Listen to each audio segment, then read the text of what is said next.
मालूम था ये भागने वाले हैं। सच्चाई को सुनना चाहिए, सच्चाई को सुनना चाहिए। और जब सच्चाई सामने में आया तो डर गए, सुनने का कैपेसिटी तक नहीं है और इतना गुमराह किया। पिछले सेशन का पार्लियामेंट सेशन इन्होंने तबाही किया, मॉनसून सेशन को भी इन्होंने बर्बाद किया इसी मुद्दे पर, और ये हमारे शीतकालीन समय को भी इन्होंने 2 दिन बर्बाद किया। आज बारीकी से जब बता रहे थे ये लोग भाग गए, ये तो ठीक नहीं है।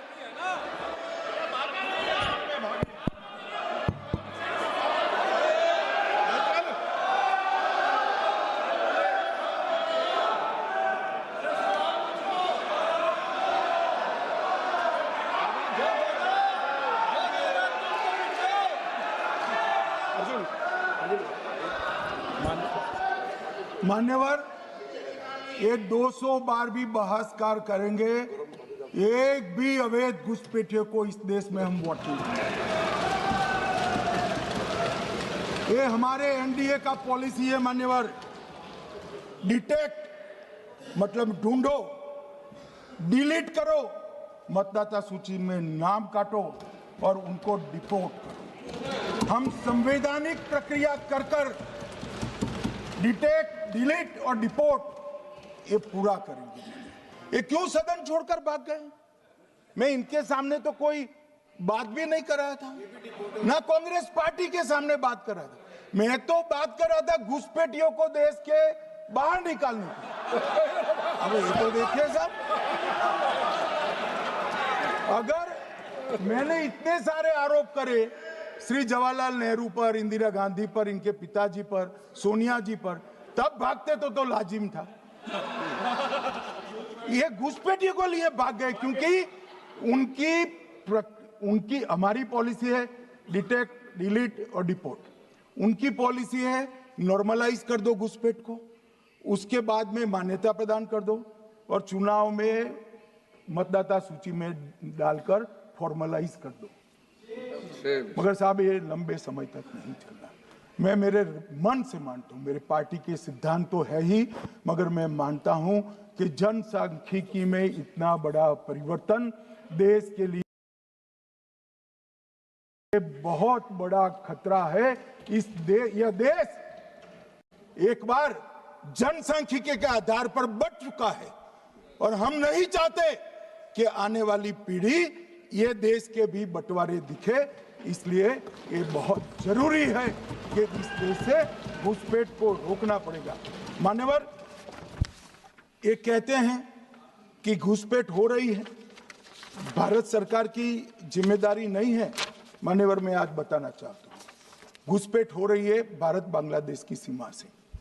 वहां पर कुल 2216 किलोमीटर बॉर्डर है, इसमें से 1653 किलोमीटर बॉर्डर बन चुकी है। अब 563 कहां बाकी रही है मान्यवर मालूम है? केवल और केवल एक राज्य बंगाल। आसाम का पूरा हो गया, मेघालय का पूरा हो गया, त्रिपुरा का पूरा हो गया, जम्मू कश्मीर का पूरा हो गया, पंजाब का पूरा हो गया, राजस्थान का पूरा हो गया, गुजरात का पूरा हो गया, खाली बंगाल का बाकी रखा है।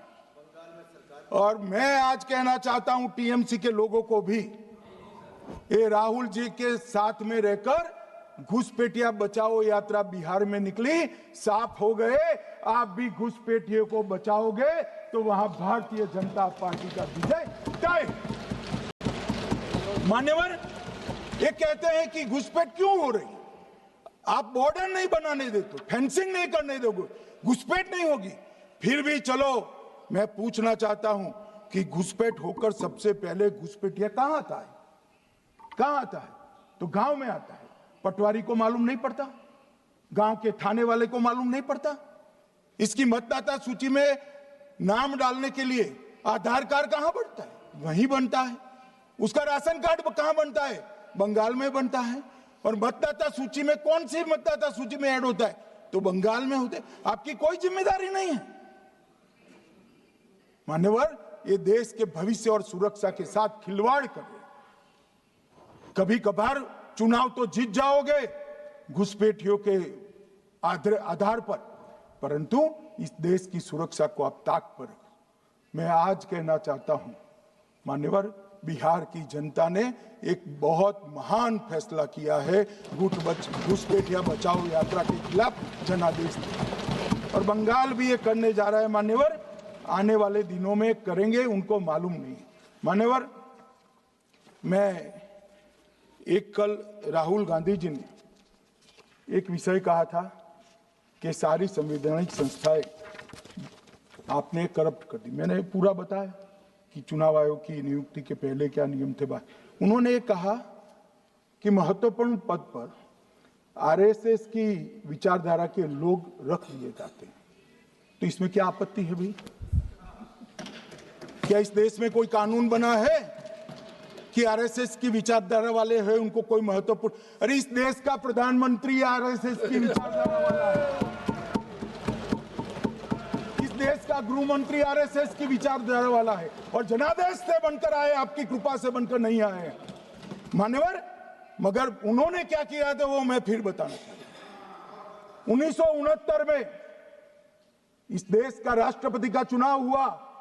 1969 में इंदिरा जी अपनी पार्टी के अंदर ही संघर्ष करती थी। पार्लियामेंट्री बोर्ड ने राष्ट्रपति के चुनाव के प्रतिनिधि के रूप में कांग्रेस पार्टी का अधिकृत उम्मीदवार बनाया श्री संजीव रेड्डी को, और इंदिरा जी ने प्रधानमंत्री रहते हुए अपने पार्टी के मैंडेट को ही डिफाई कर कहा कि राष्ट्रपति का चुनाव में वोटिंग अंतर आत्मा की आवाज से करनी चाहिए, और उन्होंने श्री वीवी गिरी को प्रत्याशी बनाया मान्यवर।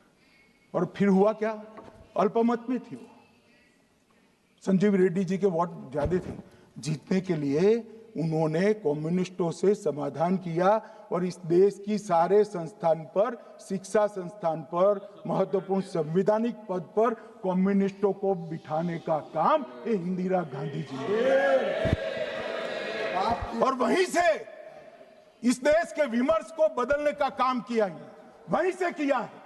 वामपंथी विचारधारा इस देश के प्रकृति को, इस देश के स्वभाव को, इस देश की जनता को स्वीकार्य नहीं है, और इसीलिए वामपंथी लुप्त हो गए मान्यवर। उन्होंने इस देश के युवा धन को वामपंथी विचारधारा पर डाइवर्ट करने का काम किया है, जो 2014 से फिर से नरेंद्र मोदी जी ने इसको एक अच्छी तरीके से, लोकतांत्रिक तरीके से परिष्कृत करने का काम कर रहे हैं मान्यवर। और ये कह रहे हैं कि आरएसएस के विचारधारा वालों को रखते हैं। कोई ऐसा कानून नहीं है मान्यवर कि आरएसएस की विचारधारा वाला व्यक्ति कोई, आरएसएस की विचारधारा क्या है? देश के लिए मरना ही आरएसएस की विचारधारा। देश को समृद्धि के परम शिखर पर ले जाना ही आरएसएस की विचारधारा है। देश की संस्कृति का झंडा बुलंद करना ही आरएसएस की विचारधारा। ये क्या समझाते हैं? हम ऐसे मान लेंगे? हम नहीं डरते साहब किसी से, हम नहीं डरते। मैं मेरी ही बात करता हूं। मैं तो 10 साल का था और नारे लगाता था, आसाम की गलियां सुनी है, इंदिरा गांधी खूनी। हम तो वहां से लड़ते लड़ते आए हैं, हम नहीं डरते मान्यवर। और मान्यवर, इन्होंने कहा कि वोट चोरी से जीतते हैं, वोट चोरी से नहीं जीते हैं। आपने सर्जिकल स्ट्राइक का विरोध किया, इसलिए हम जीते। आपने एयर स्ट्राइक का विरोध किया, इसलिए जीते हैं। आपने 370 हटाने का विरोध किया, इसलिए जीते हैं। आपने राम मंदिर बनाने का विरोध किया, इसलिए जीते हैं। आपने घुसपैठियों को हटाने का विरोध किया, इसलिए जीते हैं। आपने सीएए का विरोध किया, इसलिए हम जीते हैं। आपने ट्रिपल तलाक हटाने का विरोध किया, इसलिए जीते हैं। और आप 1 नेशन 1 इलेक्शन का विरोध कर रहे हो, इसलिए हम फिर से जीते हैं।